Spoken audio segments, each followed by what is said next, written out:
இன்றைக்கு நீங்கள் என் முன்னாடி திருநடனம் ஆட வேண்டும். உங்கள் ஆட்டத்தை நான் கண்டுகளிக்க வேண்டும். பார்வதி, என்ன முன்னால் நான் திருநடனம் ஆடுவேனே, ஆனால் 14 உலகம் அழிந்து இந்த வார்த்தை கேட்டது அம்பிகை பார்வதிமையானவள் சடைக்கராகிய கலிவாகனுடைய பாடவிந்தாரத்தை வணிந்து மானமாத மகதேவா ஆட வேணும் திருநடனம் ஆட வேணும் சிவசக்தி ஆட வேணும் மகதேவே திருநடனா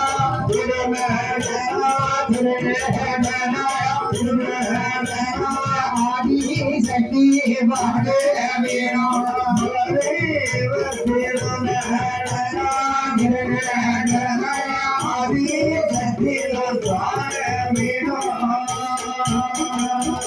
பெருமானி உமது உடம்பில் பாதி கொண்டவளவா அடியே. ஆமா, ஒரு மனைவியின் எண்ணத்தை ஈடேற்றுவது ஒரு கணவனுடைய கடமை அல்லவா? பார்வதி, சுவாமி, என்னுடைய விருப்பத்திற்கு எல்லாம் திருநடனம் ஆடுவேனே, ஆனால் 14 உலகம் அழிஞ்சிருவாங்க. அழிந்தாலும் பரவாயில்ல சுவாமி, உலகமெல்லாம் அழிந்தாலும் பரவாயில்ல, நீங்க ஆடணும், நான் பார்க்கணும்.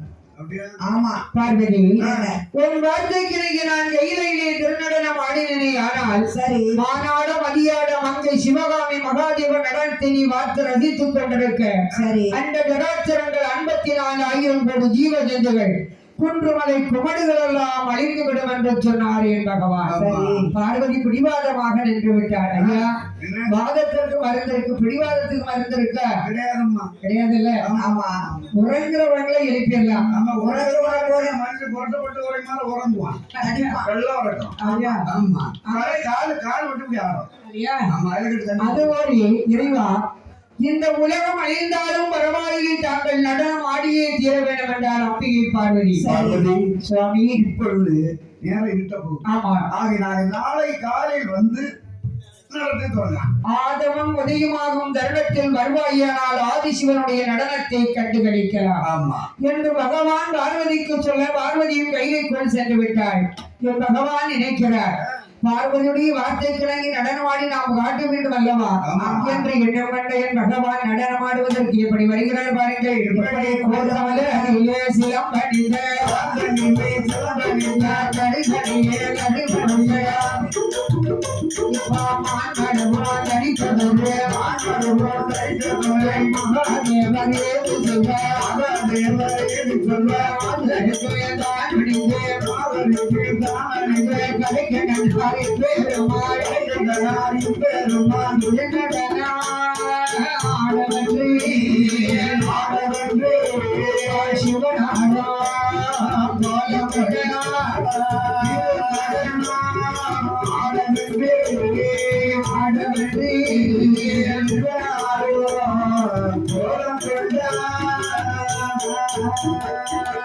பகவான் மனதிலே எண்ணுகிறாள், மாதுமையின் வார்த்தை கிழங்கு நான் நடனம் ஆடியே தீர வேண்டும். மரமுடி தரித்தார் மகாதேவர், கையிலேயே திருப்புறம் எடுத்தார், காலிலே வாதபுரன் அணிந்தார். சரி, இத்தனையும் வடிவு கொண்ட என் பகவான் கைலாச மலைக்குள் வருகிறார். ஆமா, மகாதேவன் நடனமாடக்கூடிய கோலத்தோடு வருவதை பார்த்தால் அம்பிகை பார்வதி மனதிலே என்ன எண்ணுகிறாள்? சுவாமி, என்னம்மா, நீங்கள் திருநடனம் ஆடுவதற்கு வந்திருக்கிறீர்கள். சரி, ஆனால் எந்த ஒரு விளையாட்டாக இருந்தாலும் சரிதான், வேலையாக இருந்தாலும் சரிதான், ஒரு போட்டி என்று இருந்தால் அது நன்றாக இருக்கும். என்னம்மா, சொல்லு சுவாமி, என்ன இன்றைக்கு நீங்கள் திருநடனம் ஆடக்கூடிய நேரத்துல, ஆமா, ஆடக்கூடிய நேரத்துல உங்கள் உடம்பிலே இருந்து எந்த ஒரு பொருளானாலும் கீழே விழக்கூடாது. விழுந்தால் ஆட்டத்திலே தோற்று விட்டீர்கள். அதோடு மட்டுமல்ல, வேறு எங்கேயாவது போய் நான் ஆடுவேன் என்று நீங்க போக கூடாது. பார்வதி, என்ன வார்த்தை குறிப்பிட்டாய்? எங்கேயாவது ஆடுவேன்னு போனீங்களா, காலை அடிச்சு ஒடிச்சு போடுவேன்னு சொல்லாங்க. அப்படியா? ஆமா, சரி. பார்வதி, ஏக்கா, என்ன ஆட போடுறதுக்கு ரொம்ப பெருமும் இல்லை, ஆட தெரியவும் தெரியாது. ஒரு காலத்துல வர வர மாமி கிழதிக்கு தான் போறாளே ஒழிய மேல வர வழி இல்லை. பார்வதி, அப்படி என்று சொன்னால் உன்னுடைய வார்த்தை கிடைக்க நான் நடனம் ஆடுகின்றேன் என்று மகாதேவன் நடனம் ஆடுகின்றார். சரி, மாதுமை பார்வதி கண் தட்டாமல் காலைவாக நடனத்தை ரசித்துக் கொண்டிருக்கிறார். என் பகவான் எப்படி நடனம் ஆடுகிறார்? மரவுரி தரித்த மகாதிபராய சிவருமான் எப்படி நடனமாடுகிறார் என்று பாருங்கள். ஆடிக்கொண்டாரே திருநடனம் ஆடிக்கொண்டாரே ஆடிக்கொண்டாரே திருநடனம் ஆடிக்கொண்டாரே ஆடிக்கொண்டாரே திருநாவுக்கரசர் ஆடிக்கொண்டாரே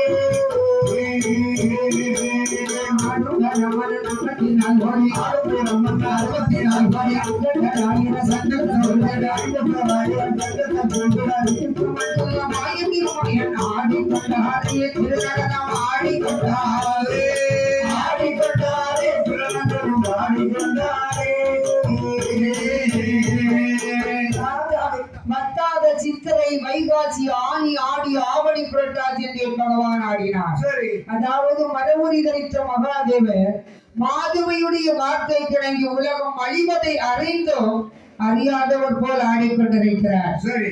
ஆடிக்கொண்டிருக்கக்கூடிய நேரத்தில் அதாவது 1000 நடனக்கலை பிரதிபெற்றிருந்தாலும் ஈசனுடைய நடனக்கலை பரதக்கலை என்று சொல்வார்கள். நாட்டில் கலையிலே தலைக்கலை. ஆமா, தாய்க்கலை நடனத்துக்கு தந்தையே அவர் தானே, நடராஜர் தானே. ஆகையினால் மகாதேவராய பகவான் அதாவது பார்வதியுடைய வார்த்தை கிழங்கி சிவ திருநடனம் ஆடுகிறார். சரி. ஆடிக்கொண்டிருக்கக்கூடிய நேரத்திலையும் பகவானுடைய மனதில் ஒரு எண்ணம் தோன்றுகிறது. எப்படி? போயும் பார்வதியுடைய வார்த்தை கிழங்கி நாம பணியிடப்பதையெல்லாம் மறந்து ஆடிக்கொண்டிருக்கிறோம், நேரமும் ஆடிக்கொண்டிருக்கிறது என்று தன் நிலை மறந்து ஆடுகிறார் என் பகவான். நாட்கள் வாரங்கள் ஆகிறது, வாரங்கள் மாதங்கள் ஆகிறது, மாதங்கள் வருடமாகிறது, வருடங்கள் யுகங்களாக ஆகிறது. ஐயா, என்ன? அதாவது ஒரு மனிதன் தன் நிலை மறந்து விடுவானே, ஆனால் அவனுடைய சிந்தை திசை மாறிவிடுகிறது. ஒரு மனிதனுக்கு சிந்தை திசை மாறிவிட்டால் என்ன நடக்கிறது என்பதே தெரியாது. மார்கழி, தையை, மாசி, பங்குனி, சித்திரை, வைகாசி எதுவுமே பார்க்கல. ஆட்டோன்னு சொன்னா ஒரே ஆட்டம் தான். இப்படி ஆடிக்கொண்டு இருக்கக்கூடிய நேரத்திலே பகவானுடைய காதிலே இருக்கக்கூடிய குண்டலமானது சுவையானது கலந்து கீழே விழுவதற்கு தயாராக வந்து கொண்டே இருக்கிறது. ஆமாம், ஏனென்றால் திருநடனம் ஆடிய சிவபெருமான் தன் நிலை மறந்து திரு சிவதாண்டவம் ஆடுகின்றார். ஆமா, சிவதாண்டவம் ஆடினால் உலகம் தாக்கும் ஐயா. இதை அறிந்த ஈஸ்வரன் நினைக்கிறார், என்ன ஏதோ நம்ம காதிலே இருந்த குண்டலமானது கீழே விழுந்து விட்டால் பார்வதி இடத்திலே பார்த்தேன் கவுத்துவிடும். பார்வதி நம்மளை எள்ளி அதாவது ஏழரமா நினைப்பாள். அப்படியானால் உமையவள் அறியாமல் இந்த பெருகாணியை நாம் எடுக்க வேண்டும் என்று அம்பிகையை பார்க்காமல் இருக்கிறார் என்று எண்ணம் கொண்ட பகவான் வலதுகால் பெருவிரலை பூமியில் ஒட்டினார். இடதுகால் பெருவிரலை கொண்ட அந்த தோழனுடைய சிறையை எடுத்து வைக்கிறார். இடது காலை தூக்கி அப்படியே கால் பெருவிரலை கொண்டு வலது காதிலை கொண்டு காது குண்டலத்தில் உள்ள சுரையை இருக்கிறார். தம்பியை பார்வதிமையானவள் கண்டு பார்வதியாய்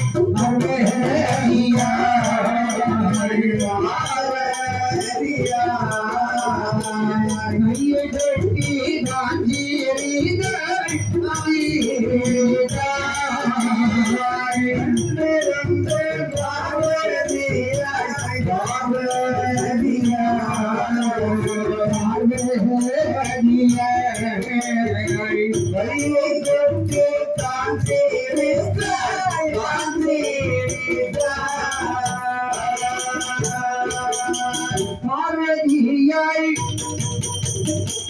சிரித்த போது பரமசிவை தலை சாய்ந்த பார்வதியால் சிரித்த போது சிரித்த போது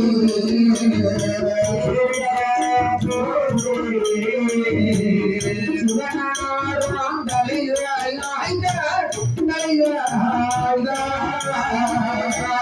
பார்வதியால் சிரித்த போது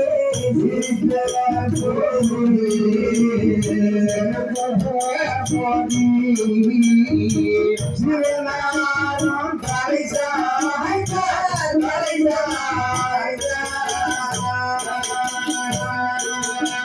பகவானுடைய நடனத்தை பார்த்திருந்த அந்த பார்வதி நகைத்து விட்டாள். ஆமா.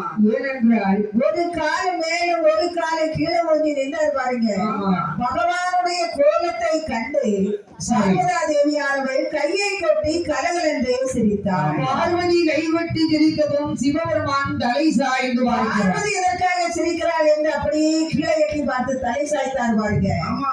தலையில இருந்த கங்கா தேவியோ கீழே சரிந்தார். கங்கையானவள் கீழே விழுந்தால் கங்கையானது பொங்கியது. சரி. கங்கா தேவி விழுந்து விட்டால் புவனமெல்லாம் தண்ணீராக சொல்றது. ஆமா. இதை பார்த்த பகவான் பார்வதி பார்த்து என்று சொல்கிறார் என்று பாருங்கள். பார்வதியே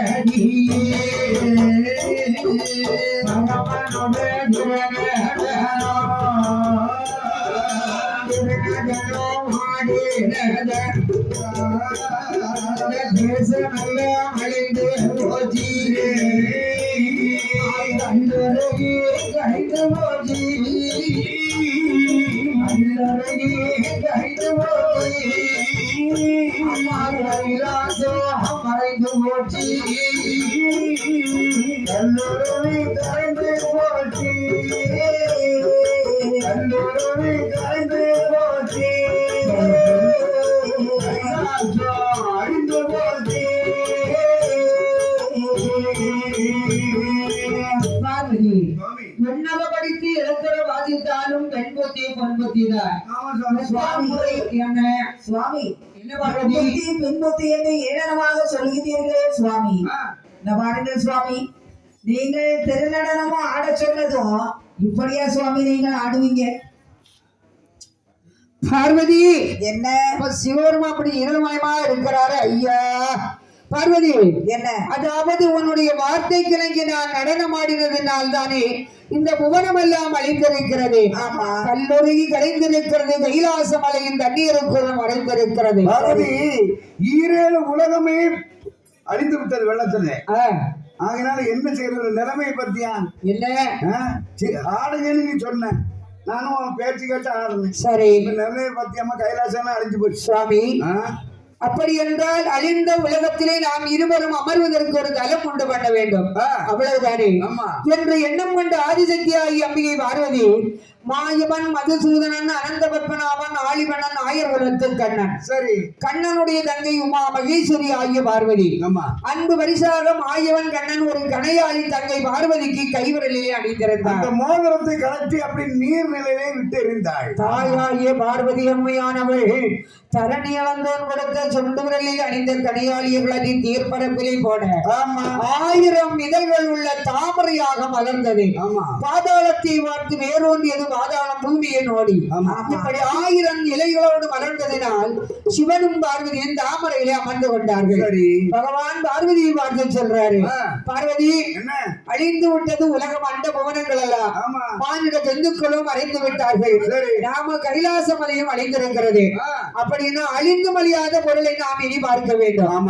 இப்படி சிவனும் பார்வதியும் உழைத்துக் கொண்டிருக்கக்கூடிய நேரத்தில் மாயவன் கண்ணனுடைய வாகனம் கருடாழ்வான். கருடாழ்வான் நினைக்கிறார் அந்த புவனம் எல்லாம் தண்ணீராக சூழ்ந்திருக்கிறது.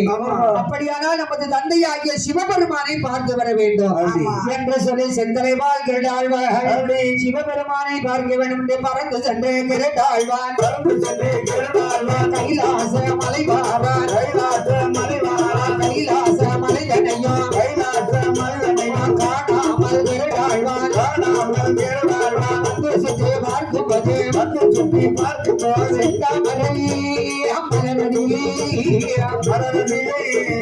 சுபநாரா இறக்கப்பட்ட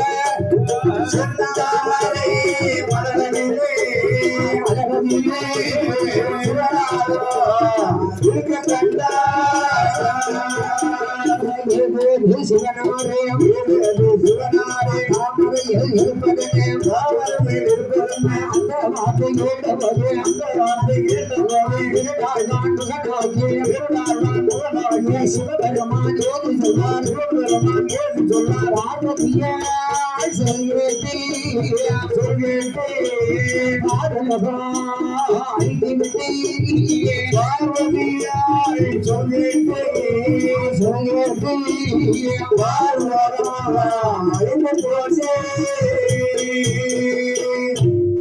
கருடாழ்வான் சிவபெருமான் சிவபெருமானை அடிபணிந்தார். சரி 7 14 உலகத்தையும் பார்க்கக்கூடிய நேரம் கைலாச மலையை